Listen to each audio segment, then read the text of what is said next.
Hi guys, we're back. We're definitely not in hospital. Oh my goodness, you haven't died, Chantal. No, That's cool. she's alive still. Did you get some sleep? I got some sleep. I got some really good sleep. The Sleep's internet good. is a wild place sometimes, as I know a lot of you guys know.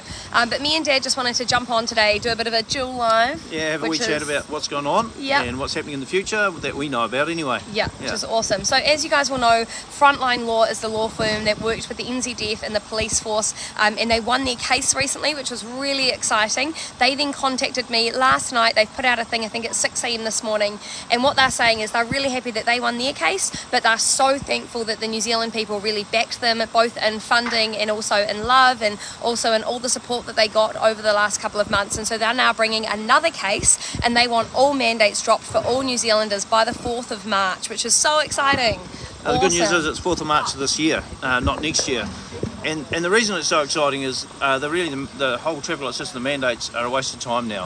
In fact, MIQ is a waste of time because COVID is right throughout New Zealand, it's rampant everywhere. Why have we got MIQ? It's illogical and unreasonable and really unjustifiable. The amount of money spent there, I think there's 1,000 New Zealand Defence Force working there. For what? Allow Kiwis to come home, allow people to come into New Zealand. It's here now, we know it was here, we knew it was coming, it is here. So it's time for the government actually to see a little bit of common sense, a little bit of logic and a little bit of reason. Yeah, if you're crook, stay home. Yeah, if you've got comorbidities, protect yourself. But at the end of the day, Omicron is going to go rampant right throughout New Zealand. It is going to hit everywhere, and for most people it'll be mild symptoms, which is great. So, really what the lawyers are asking the government to do, dropping the mandates, is really just a very logical progression from what's already happened, because what is hard is to justify them staying on the data that's available, on what the results we're seeing in New Zealand, as well as what is happening worldwide. Yeah, absolutely. And it is a really exciting time, and we're seeing so many other countries drop their mandates. A lot of people said, we've got to wait till the cases get really big before they drop them. Well, we're at what, 14, 15,000 now. It's going right throughout New Zealand, and this is only the people... 40,000? Yeah, maybe. But this is also the people that have been tested as well. You don't know how many people are actually sick. As the WHO have said and other countries have said, Omicron's a lot more mild, so a lot of people might not even get tested. They might be carrying it and spreading it, and they would have no idea. And they're also saying that the jibby jab hasn't helped with the transmission of this one. So again, anybody could have it, anybody could spread it. Why can some people not buy a latte? Yeah, absolutely, and that's the key also, why we're still forcing people and discriminating against people whether they take something that actually doesn't work. Its effect is so minimal that it shouldn't be forced on anyone whatsoever. And the other thing that has been questioned, both to the police and to the government, is how come you don't report on the harm that we've seen from the jibby jab? Why is there no fair reporting on that also? Because we hear absolutely every single person that dies or is sick with COVID, but there is no data of the amount of people that are sick with the actual jibby jab.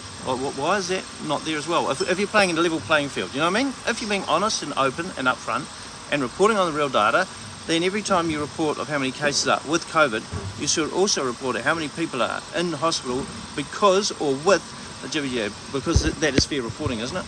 Yeah, absolutely. And I think you have a really good point when people talk about, they've been saying that the media shows both sides and everything like that, but then there has been no pressure put on the government for their lack of truthfulness when it comes to statistics. And a lot of people know this, that guy that was shot in the head got counted as a COVID death. He obviously didn't die from COVID, it was with COVID, but actually this has been a massive problem from the very beginning.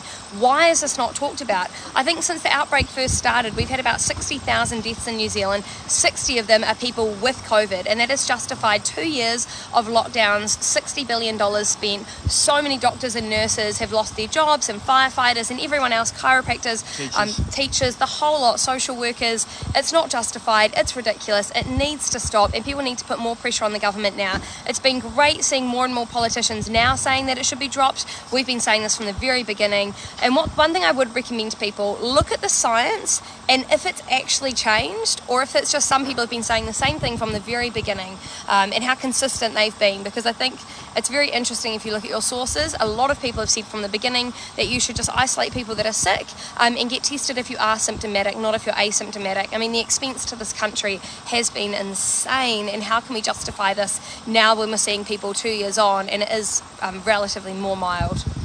Yeah, and the harm to businesses is massive.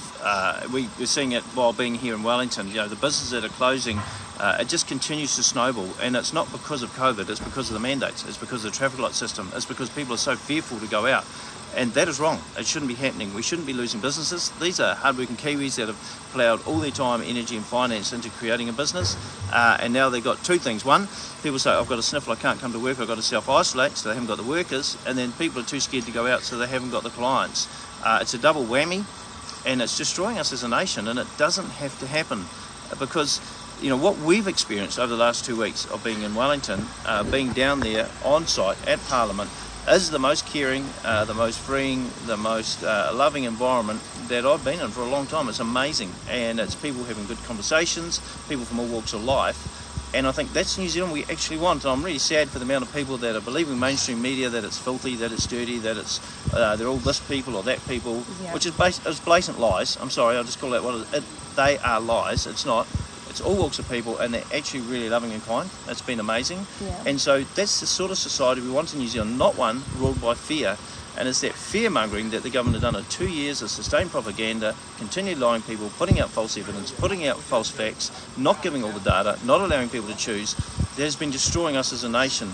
And that's why people are still here and still fighting it. We want our nation back, our nation of caring, loving New Zealanders, look after each other, support one another, care for one another, and have a vision of future for not just our children, but our grandchildren as well. Yeah, absolutely. A prime example of one of those lies was one of the stations, I think it might have been Stuff, but don't quote me on that because I could be wrong, was saying how they've connected the protesters built their own toilets, fully functioning toilets, and they connected it to the water waste where it's not allowed to go, and they tried making a big drama out of it. I've just talked to a guy from Wellington Council, and he's come and he's like, no, I've come down and cited it, and it's all been done correctly. So these are the examples of the kind of things that they say that aren't actually accurate and they aren't true. Now, a lot of people are trying to compare people protesting against the mandates and saying, why do you even care about the mandates? There's a war happening in the Ukraine. It's a much larger issue. You should care about that so much more. These wars are allowed to happen because dictators are allowed to get enough strength that they can make decisions like that without the backing of the people, such as what Putin is doing over in Russia. Now, I know there's a lot more to that in terms of different biolabs and things like that that are questionable. So there's a lot more to that story that we're not going to go into right now. But what I'm talking about is that we cannot allow dictatorship to take hold and totalitarianism to take hold in New Zealand. And that will happen if people aren't listened to. And what we've got right now is a huge protest on Parliament lawns, and our Prime Minister will not listen to the people. That is an issue, and we do not want anyone being able to be given the kind of power that we see overseas. So this is exactly what we should be protesting right now. And in reality, there's probably very little we can do as a nation for Ukraine, although, I mean, I'm watching it with grief because I'm seeing, you know, just your average citizen in Ukraine putting up an assault rifle and saying, I'm going to defend my country with my life. Is that the sort of world we want to live in? I don't think so. I think it's brutal, it's sad, it's tragic, it's unnecessary, unwarranted, and there's a lot of people to blame with that, and a lot of people taking up more power than they actually really should have. That's creating that sort of environment. You know, at the end of the day, what is happening in Ukraine, we can't stop. We've got to be really careful that it doesn't spread. I'm concerned about Beijing having a good go at Taiwan while everything's happening in Ukraine. I was concerned about some footage I saw today in Ukraine, which almost looked like a mini nuke going off. It may not have been, it might have just been a massive standard ammunitions, but it was huge. So, look, there's bigger things happening in the world, to be sure, but the battle for New Zealand is here in New Zealand right now, and it's not a fisticuff battle. It's a battle of opinion, it's a battle of truth, really. And at the moment, on the battle of truth, there's the citizens of New Zealand who are living it, seeing it, paying for it, and both the government and the media who are presenting a narrative that actually doesn't stack up with science or the evidence that we're all getting to see. We've got to keep fighting that battle, and that's why we're here, and that's why we'll continue to do it. Awesome. All right, guys, we will show you around the protest more later on, but thank you for tuning in and hanging out with me and Dad, and we'll keep you updated. As you can see for the last time, we're both well. Yeah. We're doing great. We're enjoying Beautiful the sunshine. Sunny day in Wellington. Oh, it's yeah. a banger. Yeah. What's that saying in Wellington? You can't beat a good day in Wellington, but there's hardly ever. Yeah, all right. Appreciate it. So you got lovely Megs wrapped up like it's winter because it got slightly chilly in Wellington. I wanted to talk to you guys quickly because earlier today when we were filming, we were up on, if you guys know Parliament very well, so you've got kind of the lower area, then it goes up a hill, and then up the top you've got what is the library or the church, and it's this kind of beautiful creamy coloured building with pillars. Now, we were up there filming some of the groundswell guys, and all of a sudden we heard drilling, a lot of drilling, which was really, really weird. We've never heard that before. It's never something that's happened around Parliament before. Very, very, very loud, and my partner goes, that's a masonry drill, because he's worked with them before. Super odd. Now, all of a sudden, later on today, we start seeing News Talk ZB and a couple of other places talking about domestic terrorism attacks coming from the protesters where they try and rush Parliament. And so what they've done, they said the government's done, is they've gone and reinforced the buildings just in case the protesters try to do this. Now, I don't know about you, but this raised all kind of red flags to me, because I've been at that protest since day one. We're now on day 20? Day 20. And the protesters are sitting there chanting peace and love, peace and love. And they are very, very, very peaceful people. The only times anyone ever gets upset is when the police come trying to rush into them. So it seems bizarre that all of a sudden they're trying to claim that we need to reinforce buildings and that there's going to be a domestic attack. All of this is very, very weird and not at all anything that we've seen. Obviously, I've met most of these people. I know them very, very well. I know all the people that are in leadership very, very well. Not one of them even has the capability of getting together enough people to rush 10 officers to try and get into Parliament, let alone hundreds of officers to get anywhere near Parliament. I mean, it's just ridiculous. So I found it very strange. I think you guys need to think about that and think about what it is, what they're trying to incite, if they're even talking about this when we know that that's a non-issue. It seems very, very odd, and it seems quite specific that all of a sudden they're drilling, they've reinforced walls, they put out articles when not one person is even talking about this.